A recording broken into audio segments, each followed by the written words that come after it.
Could the Philippine Air Force soon fly one of the most beautiful and deadly fighters ever made? In a bold new statement, PAF Commanding General Lieutenant General Arthur Cordura has revealed that the Philippines is not discounting the possibility of acquiring Japanese fighter jets, including the legendary Mitsubishi F-2 Viper. With the growing partnership between Japan and the Philippines, and new security agreements now in effect, this once far-off idea may soon become a powerful reality. As part of the ongoing PAF modernization, the Air Force is seeking a true multi-role fighter platform to strengthen the nation's external defense posture.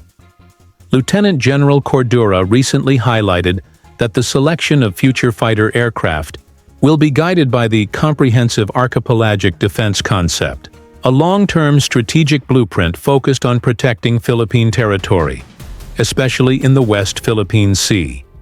In his own words, Cordura sighed, "Mitsubishi fighters, the Japanese-made multi-role fighter aircraft, are very potent platforms also. This does not discount later perhaps platforms coming from Japan, if they serve the purpose of our territorial defense plan." Enter the Mitsubishi F-2, also known by fans as the Viper.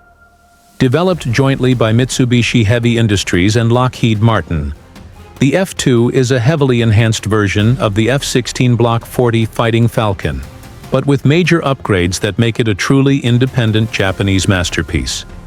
Here's what makes the F-2 stand out: advanced Japanese avionics, a larger wing area for better maneuverability, increased range and payload capacity, integrated anti-ship missile capability, and compatibility with both U.S. and Japanese weapons systems.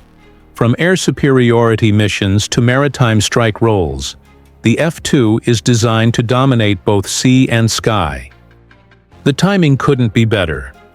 The Japan Air Self-Defense Force is preparing to retire the F-2 fleet in favor of the F-35 Lightning II and the next-gen F-3 stealth fighter, now in development under a Japan-led 6th-generation program.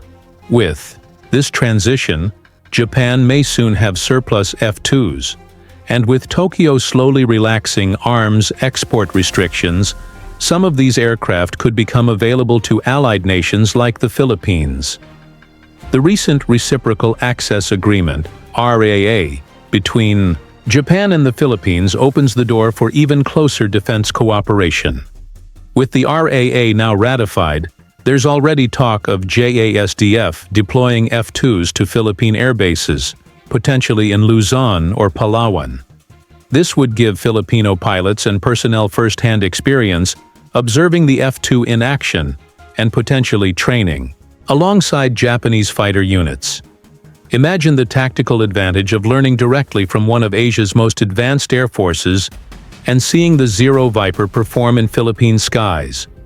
Under the comprehensive archipelagic defense concept, the Philippines needs a fighter that can operate across a vast maritime region, including remote islands, contested reefs, and vital sea lanes. The F-2's range, multi-role capabilities, and anti-ship strike potential make it an ideal platform for enforcing airspace sovereignty and sea control. Moreover, Japan's official security assistance to the Philippines includes support for radars, sensors, logistics, and disaster response systems, which means any future acquisition would be backed by a comprehensive support ecosystem. Of course, the path to acquiring F-2s won't be simple. Japan still has strict arms export rules, and with the F-2 slowly being phased out, any transfer would need to align with Tokyo's strategic priorities. But the possibility is no longer a fantasy.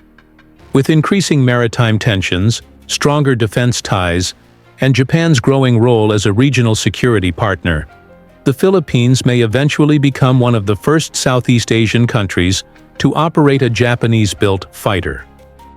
The skies above the Philippines may soon see a new silhouette, one born from Japanese innovation and designed for a new era of defense. The Mitsubishi F-2 Viper could one day serve under the Philippine flag, helping defend our skies, seas, and sovereignty. What do you think? Should the Philippine Air Force pursue Japanese fighter jets like the F-2? Or should we look for another MRF option? Let us know in the comments, and don't forget to like, subscribe, and hit that bell for more updates on Philippine defense modernization. Thank you for watching. See you in the next video.